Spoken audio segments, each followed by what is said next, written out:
This video is a complete overview of the Jupiter DeFi protocol and its JUP token. We're going to talk about what Jupiter is, some exciting recent acquisitions they've made, their tokenomics, which recently have been updated, and some potential future risks to Jupiter. Reminder before you watch this video that I'm not necessarily endorsing an investment in Jupiter, and I'm also not saying you shouldn't invest in it. I'll do my best to present both sides and give an honest assessment of this project. Now let's get into it. To start, let's talk about what Jupiter is. Jupiter, I think of as like the front end of the Solana ecosystem. It's a DEX aggregator on Solana, which means that it plugs into other DEXs or decentralized exchanges on Solana to give you the best prices when swapping tokens. And it's interesting because in the past, DEX aggregators had always had some product market fit, but usually were not a large majority of swaps. On Solana, Jupiter actually is a majority of swap volume. They have a lot of great features like allowing you to set recurring buys, limit orders, etc.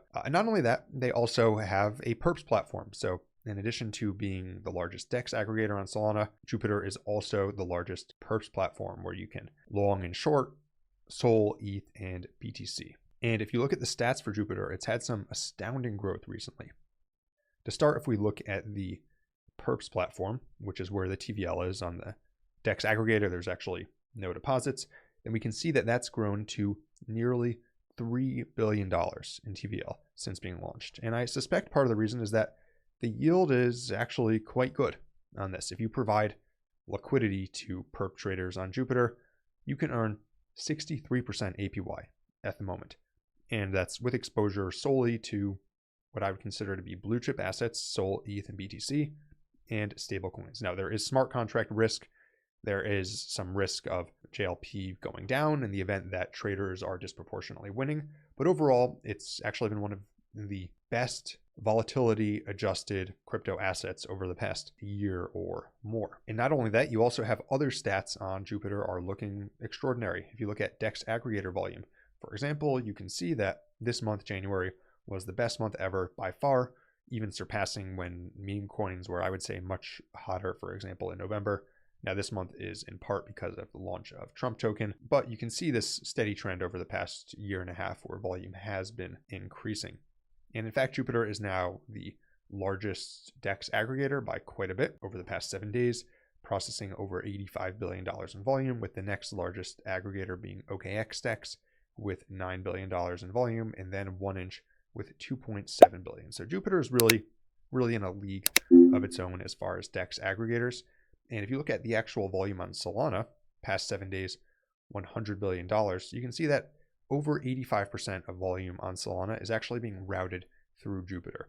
That's why I said before that Jupiter is kind of like the front end of the Solana ecosystem. And recently, over the past couple of days, they've announced some acquisitions that make Jupiter even more of the front end. And so here's what they are. First, Jupiter announced that they're acquiring Sonar Watch. Sonar Watch is, I would consider to be the best, probably the most used portfolio tracker in the Solana ecosystem. And now it's going to be owned by Jupiter and will be transitioned to portfolio.jup.ag. So you have a lot of people in crypto are very focused on building the best type of liquidity pool, building backend infrastructure that can be used by others. Jupiter is taking a different approach where they do have backend liquidity for their perp DEX, and the JUP team was also working on Meteora, which is a automated market maker, with a lot of both liquidity and volume. But they're really focusing, I would say, it seems like from the outside, on the front end. And so they're owning where the users interact with the chain. They have the aggregator. Now they're going to have the portfolio tracker too. And not only that, here's the Sonar Watch announcement. Not only that, Jupiter also acquired a majority stake in Moonshot. Moonshot is a mobile app, I would say one of the hottest mobile apps in crypto, especially if you look at App Store downloads. It's a mobile app that allows people to instantly buy a token on chain on Solana without even needing to make a wallet. You just buy it from your bank account. And for example, if you look at the recent launch of the Trump token, you saw a huge amount of volume there, huge amount of fees that were being paid were being routed through Moonshot, and now that's going to be mostly owned by Jupiter. In addition to that, they recently announced Jupiter V2, so it's going to be cheaper, it's going to be better, and it's going to have new features. Jupiter also has a mobile wallet known as Jupiter Mobile, available on iOS and Android. I'll be very interested to see which direction they take this and whether they're able to make this bigger, because to me, owning the actual wallet is probably the number one missing piece in Jupiter's control of the front end right now. Another interesting piece of news is that they announced JUPNet recently at this conference, and this is going to be an omni-chain network that aims to aggregate all of crypto in one single decentralized ledger for maximum ease of use for users and developers. They go on, when Jupiter first started, we focused on aggregating liquidity in Solana, and now we're moving to the next major objective, aggregating everything. So if you look at Jupiter now, it's phenomenal for trading tokens on Solana, but if you want to buy something that's on Ethereum, you want to buy something on Base, on Sui, on Avalanche, you can't do that because it's only a Solana application. This is Jupiter's attempt to build their own network that stands on its own outside of Solana that allows them to aggregate everything. I'll be interested to see whether they can execute on this. I think it does potentially help mitigate one of the major risks to Jupiter, which is they're very tied to the Solana ecosystem right now. However, I will say this also introduces a new security risk in that Jupiter's going to be managing their own omni-chain network, and we have seen a number of cross-chain dexes fall prey to security vulnerabilities in the past. Hoping that's not the case with Jupiter. And next up, let's talk about the JUP token and its tokenomics. And this is part of what prompted me to make this video, because when I've talked about Jupiter recently, I had some concerns about the tokenomics, but recent announcements have truthfully made me more bullish on the token. As of the time making this, Jupiter price is around $1.10, and that's retraced from a high of around $1.30 earlier today. It's still up from where it was earlier today or last week. Right now, the market cap is around $2.4 billion, and this lists the FDV as 11 billion, but this is actually lower because just earlier today, Jupiter did a major burn. They burnt 3 billion Jupiter tokens, and I suppose this burning of this cat was symbolic of them burning those 3 billion tokens. So you can knock 30% off of this because the total supply is now 7 billion, not 10 billion tokens. One thing I would say about this is that the market cap and FDV are probably pretty close to proper valuation right now. If you look at the market cap, not including the diluted market cap, it's slightly above Radium, which I would say makes sense because Jupiter has more volume than Radium, but they're not really extracting that much value from that volume right now. And Radium actually controls the liquidity for that volume. But Jupiter also has the perp dex, and Radium just launched their perp dex, but it's much smaller. And so I think having them similarly valued is probably fair at the moment. And then if you look at the FDV, again, this is too high. So the FDV is around $7 billion, which would put it between Aave and Uniswap. And I think that is also probably where I would put Jupiter. Aave and Uniswap, depending on your metric, are the biggest applications on Ethereum. Jupiter, probably the preeminent DeFi application on the Solana network, sitting right between them. Solana has more economic activity than Ethereum, so it makes sense they would have an application that was ranked similarly. So I think that the current valuation, I wouldn't rate it as undervalued, but I would rate it as having high potential because they've recently made some changes to the tokenomics.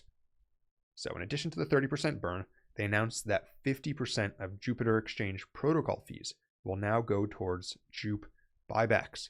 So we're going to get value accrual. It remains to be seen how many fees Jupiter will be collecting with their V2, but again, they have a huge amount of activity, and in some ways I think being the interface that users use is a powerful moat because liquidity can move around, as it has recently. We've seen with growing liquidity on Meteora, but people are still using Jupiter to route through it.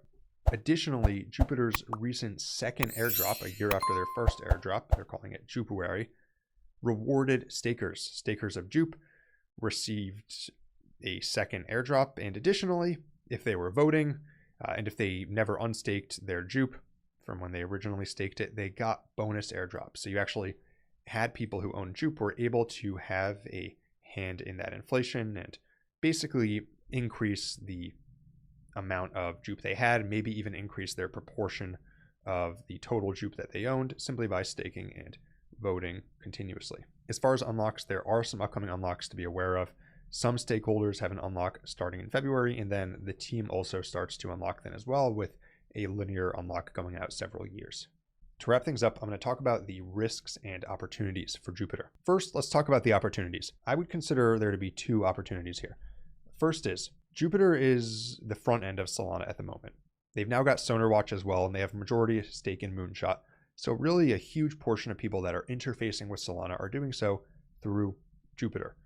If Solana as a chain can continue to grow, then Jupiter will naturally grow with it. And sitting between the user and on-chain liquidity, they'll be well positioned to capture some of that value. The other opportunity is this Jupiter net, JUPnet, which is going to be omni-chain. If they can execute on that and they can leverage their dominance in the Solana ecosystem to actually expand to other chains and become the front end for everything, I think Jupiter could potentially become one of the most important projects in all of crypto, because then you'll have users who are coming on chain for the first time, and Jupiter, imagine, controls their DEX swapping experience, controls the portfolio tracker they're using to see their portfolio, controls the wallet they're using, and aggregates all liquidity from all these different chains. Users may not even know which chain they're using. They just know they're going through Jupiter, and that puts Jupiter, again, in a very powerful position to capture value from all that activity. So that's a huge vision, but if Jupiter can execute on it, I would say high potential, great opportunity. And that doesn't even mention the perps platform, where Jupiter is the leading perps platform on Solana right now, and the second largest perps platform overall. Historically, perps are one of the best business models in crypto. So if Jupiter can maintain this edge and even expand it, then that also puts them in a great position to earn money in the future. Now, how about the risks? First risk that I mentioned before. You can stake JUP, you can earn rewards, they're going to start doing buybacks. However, if you look at the JUP token historically, since it launched a year ago, the token's performance has not aligned with the metrics for the protocol. I suspect the reason being that the FDV is so high. Now, the burn hopefully helps with this, but like I said before, I would say that currently the FDV, even after the burn, is probably around where you would value Jupiter if you were being honest. Doesn't mean that it won't grow in the future, but it's probably fair. So the future unlocks, despite the fact that there's fewer of them now, is still a fear. Now, if you just want to stake it and you want to get your future airdrop, it may increase in value anyways, and I certainly think it has room to grow given how bullish the metrics are. But the unlocks I would consider to be a risk. Another risk is that even though Jupiter has an opportunity they can grow with Solana, they are also very tied to the Solana ecosystem. So if Solana, for example, were to fade because meme coins, which are driving a lot of volume on Solana, stopped being a trend, or another high throughput chain like Sui were able to overtake Solana in certain ways, then Jupiter would be affected in a major way, at least until they're able to build out this JUPnet. By the way, if you want more analysis of tokens like this and to learn about announcements for tokens weeks or even months ahead of time, check out my newsletter, newsletter.dynamodefi.com. We send out top readings in the crypto market, on-chain analysis of metrics, and more every single week. And if you want to see more videos like this one, let YouTube know by liking and subscribing. Until next time, this is Dynamo DeFi.